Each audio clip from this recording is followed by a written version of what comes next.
नमस्कार मैत्रिणींनो, आज मी मार्गशीर्ष महिन्यातील गुरुवारची श्री महालक्ष्मीची व्रतकथा सांगत आहे। सर्वांनी नीट लक्ष देऊन ऐका।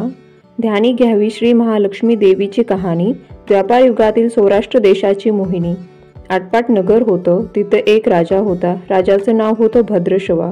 तो शूर होता, दयाळू होता, प्रजादक्ष होता, देवा ब्राह्मणांना साधू संतांना सुखवीत होता।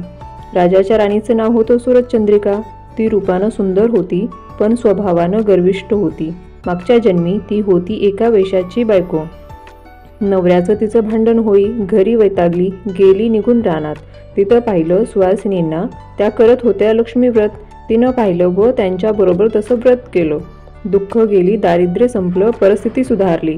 देवीची भक्ती करीत होती, पुढे गेली ती मरून। पुढचा जन्म स्त्रीचाच आला, पुढे भाग्य उजळलं, भद्रश्रवा राजाशी लग्न झालं। ऐश्वर्य हाती आलं, गर्वानं फुगली, गरिबांना विसरली, तोऱ्या ताठ्यानं बोलू लागली, दास दासींवर केकसू लागली। एकदा काय झालं, देवीच्या मनी आलं, राणीला भेटावं, मागची आठवण द्यावी, ती ओळखते का पाहावं। राणी राजवाड्यात मजेत राहत होती, राजा तिचं कौतुक करी। त्या दोघांना 7 मुलगे झाले, एक मुलगी झाली, मुलीचं नाव होतं शांबाला। एके दिवशी अचानक देवीनं म्हातारीचं सोंग घेतलं, फाटकं वस्त्र ल्याली, हाती काठी घेतली, हळूहळू पावलं टाकीत आली राणीला भेटायला। वाड्याशी आली अन आरोळी दिली, आहे का कुणी घरी, घालील का कुणी घास। दासी आली बाहेर, म्हातारी दिसली समोर। तिनं विचारलं, कोण ग तू, कुठून आलीस, काय काम काढलंस, तुझं नाव काय, गाव काय, काय हवं आहे तुला। म्हातारी सांगू लागली हळू आवाजात, तशात खोकलाई येई मधून मधून। म्हातारी म्हणाली, माझं नाव कमलाबाई, द्वारकेहून आले इथे, राणीला भेटायचंय। कुठे आहे या राजाची राणी। दासी म्हणाली, राणीसाहेब आहेत महिलात, मैत्रिणीशी गप्पा मारतायत। त्यांनी सांगितलं तर मलाच रागावतील, तुला कशी भेटणार त्या। तुझा अवतार पाहून तुझ्यावरच खेकसतील, उनं दुनं बोलतील, मैत्रिणीही तुला हसतील। तू इथे बस, आडोश आला थोडा वेळ, मैत्रिणी गेल्या की सांगते त्यांना। म्हातारीलाही राग आला होता, तीही संतापली। तुझी राणी पैशावर भाळली, माणुसकी विसरली, मागच्या जन्मी होती दरिद्री, आज झाली राणी, पण ती माझ्यामुळेच। मी तिला देवीचं व्रत सांगितलं, तिनं केलं, आता देवीच्या कृपेने राणी पदावर बसली, पण देवीची आठवणही नाही तिला। तिला आता संपत्तीचा गर्व झालाय, डोळ्यावर पैशाची धुंदी आली, गोरगरिबांना कशाला विचारेल ती। थोरा मोठ्यांच्या मुली मैत्रिणी झाल्या, म्हातारी गरीब भिकारीन, तिला कोण विचारतंय। ही राणी लक्ष्मी व्रत विसरून गेली, घेतला वसा टाकून दिला, उतली मातली, पण याचं फळ तिला भोगावंच लागेल, नंतरच डोळे उघडतील तिचे, जाते मी परत। दासीनं म्हातारीला पाणी दिलं, हात जोडले, म्हणाली, मला सांगाल ते व्रत मी करेन नेमाने, उतणार नाही, म्हातणार नाही, घेतला वसा सोडणार नाही, दिलेला शब्द विसरणार नाही, मोडणार नाही।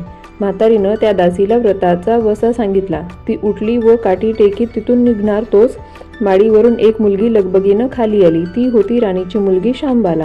ती आलीनी कळवळून म्हणाली, आजी रागावू नका, माझी आई चुकली, तिच्यासाठी मला क्षमा करा, मला धीर द्या। आईला दिलेला शाप मागे घ्या, मी तुमच्या पाया पडते, मुलीवर दया करा। म्हातारीला आली मुलीची दया, मुलीची होती कोमल काया। ती क्षणभर मुलीकडे डोळे भरून पाहत होती। तिनं मुलीला लक्ष्मी व्रताचा वसा सांगितला व ती मुलीला निरोप घेऊन निघणार तोच राणी तरातरा आली माडीवरून। दाराशी येते तर दिसली ती म्हातारी। राणी कडाडली, कोण ग तू थेरडे, इथे कशाला आलीस, जा इथून, उठ लवकर, नाहीतर ढकलून द्यायला सांगेन तुला। लाज नाही वाटत तुला इथे यायची, दुसरी घरं नाहीत का तुला।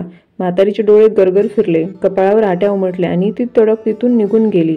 पुढं दासीनं लक्ष्मी व्रत केलं, तिची स्थिती उत्तम सुधारली, ती गेली दासीपणा सोडून व पुढे सुखानं संसारही सुरू होता तिचा। पुढे मार्गशीर्ष महिना आला, पहिल्याच गुरुवारी शांबालेनं लक्ष्मी व्रत केलं। सगळे नेमधर्म पाळून 4 गुरुवार तिने व्रत केलं। शेवटच्या गुरुवारी थाटानं उद्यापन केलं। सिद्धेश्वर राजाच्या मालाधर नावाच्या राजपुत्राशी शांबालेचा विवाह झाला। तिला राजवैभव मिळालं। लक्ष्मी व्रताच्या प्रभावानं तिचा संसार सुखासमाधानाचा चालू लागला। पण भद्रश्रवावर सूरजचंद्रिका राणी यांना हळूहळू वाईट दिवस यायला लागले। शत्रूनं भद्रश्रवाचं राज्य लुबाडलं। सूरजचंद्रिका राणी होती ती स्थिती बदलली। भद्रश्रवाला फार वाईट वाटे, राणीला रडू कोसळे, पण करणार काय। एक एक दिवस चिंतेत उगवत होता, तसाच मावळत होता। रानावरात हिंडून कष्टाचे दिवस ती काढत होती। भद्रश्रवाला वाटलं मुलीकडे जावं, तिला पाहावं। तो एकदाच तिच्या घरी निघाला, चालून चालून दमला। नदी तीरावर विसाव्यासाठी थांबला. राणीची दासी नदीवर येत होती. तिनं भद्रश्रवांना पाहिलं, ओळखलं. परत लगबगीनं घरी गेली. राजाला बातमी सांगितली. मालाधरानं माणसं पाठवली, रथ पाठवला. श्वशुरांनी घरी आणलं, मान सन्मान केला, नवी वस्त्र दिली व गळ्यात हार घातला. शांबालेला वडिलाची नीट व्यवस्था ठेवत होती. राजाचे दिवस मजेत जात होते. आता परत जायचे विचार त्यांच्या मनात येऊ लागले. जावयानं नोकराजवळ एक हंडा दिला. मोहराने भरला तो. नोकराच्या सोबतीनं राजा पुन्हा घराकडे परतला. चंद्रिकेला भेटला. हंडा पाहून ती खुलली. हंड्यावरचं झाकण काढलं. आत दिसले कोळसे. सूरजचंद्रिकेने कपाळावर हात मारून घेतला. नवऱ्याला सांगितलं. तोही चकित झाला. ते ऐकून दुःखाचे दिवस संपत नव्हते. दारिद्र्याचे भोग सुटत नव्हते. चिंतेचे ढग सभोवार दिसत होते. काळजीचा वणवा भडकत होता. सूरजचंद्रिकेला एक दिवस अडचणीचा वाटत होता. तिच्याही मनानं घेतलं, एकदा मुलीला भेटावं, डोळे भरून पाहावं. आपल्या नशिबाचे भोग आपण सोसायला हवे, दुसरं करणार काय. एका गुरुवारीच ती घरून निघाली. मुलीच्या गावच्या नदीतीरी बसली. अगदी दमून गेली होती ती. त्यावेळीस एक दासी नदीवर आली होती. तिनं राणीच्या आईला ओळखलं.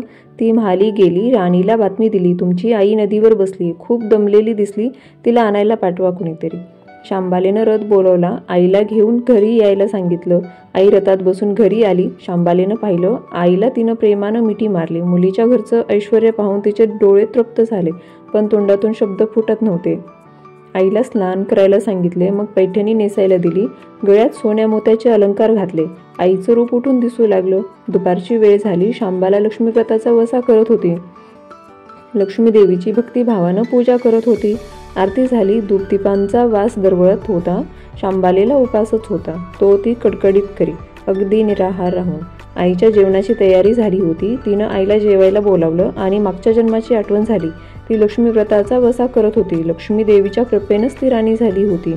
ती म्हणाली, श्यामा, मी पण जेवत नाही, मीही तुझ्याबरोबर उपवासच करीन. श्यामा ठीक आहे म्हणाली. मार्गशीर्ष महिनाच होता तो. 4ही गुरुवारी मुलीनं केलेलं व्रत तिच्या आईनं पाहिलं होतं. भक्तिभावानं नमस्कार करत होती, उपवास करत होती, सर्व दुःख दूर व्हावेत म्हणून प्रार्थना करत होती. महिना संपला व घरी जायचा विचार ठरला. तिला पोचवायला शांबाला बरोबर गेली होती. 4 दिवस राहून शांबाला परत निघाली. मालाधरानं पूर्वी पाठवलेला हंडा तिनं घेतला. त्यात मीठ भरलं व तो नोकराजवळ देऊन ती पुन्हा आपल्या राजवाड्यात आली. मालाधराशी गप्पा गोष्टीत वेळ जात होता. त्यानं सहज विचारलं, माहेराहून काय आणलं. शांबालेनं बरोबर आणलेल्या हंड्याकडे बोट दाखवलं. मालाधरानं झाकण काढलं. आत काय दिसलं. मिठाचे खडे. अगं वेडे, हे मिठाचे खडे कशाला. इथे नाही का मिळत मीठ. हो मिळतं ना, पण हे मीठ माझ्या वडिलांच्या राज्यातलं आहे. वडिलांचं राज्य सौराष्ट्रात होतं.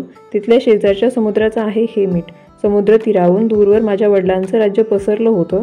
पण आज शांबालेच्या सांगण्यातील गोम राज्यानं हेरली. पण तो विचारचक्रात गुंतला होता. शांबाला सांगत होती, हे मीठ जीवनाचं अमृत आहे. मिठानंच अन्नाला रुची येते. मीठ नसेल तर सारे पदार्थ आळणी बेचव. जो माणूस जिथे मीठ खातो तो धन्याशी नेहमीच इमानी राहतो. त्याचं रक्षण करतो. कामात कसूर झाली तर प्राणार्पणही करतो. मालाधराचं विचारचक्र थांबलं नव्हतं. त्यानं ताबडतोब आपले सेवक आपल्या सासऱ्याकडे भद्रश्रवाकडे पाठवले व त्यांना ताबडतोब बोलावून घेतलं. भद्रश्रवाला या तातडीच्या बोलावण्याचा काहीच अर्थ कळत नव्हता. पण अधिक विचार न करता तो तातडीनं जावयाकडे आला. दोघांची गुप्त बैठक झाली व त्यातून एक नवा विचार निश्चित ठरला. भद्रश्रवानं आपली अनुमती दिली. मालाधरानं आपलं मुख्य सेनापतींना ताबडतोब भेटून घेण्याची आज्ञा केली. सेनापती आले व त्यांनी मालाधरांना आदरपूर्वक वंदन केले. काय आज्ञा, असं नम्रपणे विचारलं. भद्रश्रवाचं राज्य जिंकून घेतलेल्या शत्रूवर ताबडतोब स्वारी करून जायचे. प्रत्येक सैनिकाच्या हाती या हंड्यातला एक मिठाचा खडा द्यायचा. शपथ घेऊन शर्तीनं झुंजायला सांगायचं. राजाच्या आज्ञेनुसार सेनापतीनं सर्व व्यवस्था केली व दुसऱ्याच दिवशी सर्व सेना घेऊन शत्रूवर चाल केली. शत्रू बेसावध. मालाधराचे सैनिक अधिक सावधगिरीने शत्रूच्या राज्यावर तुटून पडले. घणाघाती लढाई सुरू होती, पण मालाधराच्या सैनिकाचा पवित्रा शत्रूला अडवताच येत नव्हता. शत्रूचे सैनिक जमिनीवर कोसळत होते. मालाधराचे सैनिक पराकाष्ठेने पुढे सरसावत होते. युद्धाचं तांडव अखंड चालू होतं. सूर्य पश्चिमेकडे सरकत होता. थोड्याच वेळात अंधार पसरणार होता. मालाधराचे सैनिक अधिक ईर्षेनं पुढचं पाऊल पुढे खेचत होते. आणि शेवटी मालाधराच्या सैन्यानं शत्रूचा पुरा फडशा पाडला होता. मालाधराच्या सैन्यानं अपूर्व विजय मिळवला होता. भद्रश्वाचं राज्य पुन्हा मिळवलं होतं. मालाधराला व शांबालेला ही आनंदाची वार्ता सेनापतीनं ताबडतोब कळवली. मागे राहिलेल्या सैनिकांनी त्या शत्रूच्या राज्यातील मुख्य खजिना लुटला. अफाट संपत्ती त्यांना मिळाली होती. ती पोत्यात भरून मालाधराकडे आणली.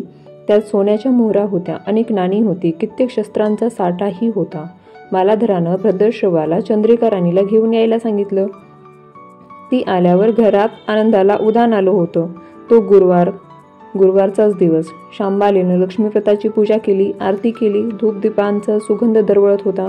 तिनं व तिच्या आईनं उपवास केला होता. रात्री देवीची आरती झाली, देवीला नैवेद्य झाला व सर्वांचं मिष्टान्न जेवण झालं. मार्गशीर्ष महिन्यातला हा शेवटचा गुरुवार, लक्ष्मीव्रताचा शेवटचा दिवस. या मंगल मुहूर्तावर मालाधरानं भद्रश्वाचं राज्य त्याच्या स्वाधीन केलं व या व्रताची खरी सांगता झाली. राजा राणी परत आपल्या सौराष्ट्रात आली. सूरजचंद्रिकेनं पुन्हा लक्ष्मी व्रताचा वसा घेतला व तो आजन्म पाळला. घरची स्थिती पुन्हा पूर्वीप्रमाणे सुधारली होती. राजाने 7 मुलगे कुठेतरी दूरदेशी गेले होते. तेही अचानक घरी आले. त्यांना पाहून आईवडिलांना जो आनंद झाला त्याचं वर्णन शब्दात सांगणं अगदी अशक्यच. श्री लक्ष्मी देवीच्या व्रताचा हा अपूर्व अनुभव राजा राणीने पुढे सतत घेतला. त्यांचे जीवन निश्चित झालं होतं. दुःखाचं वादळ पूर्ण थांबलं होतं. सुखाचे वारे सर्वांनाच दुखवीत होते. अशी ही साठा उत्तराची कहाणी सर्वांनी वाचावी, ऐकावी.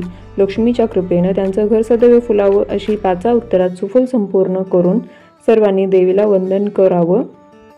श्री महालक्ष्मी. ओम लक्ष्मीये नमः. ओम गणेशाय नमः. श्री लक्ष्मी देवे नमः.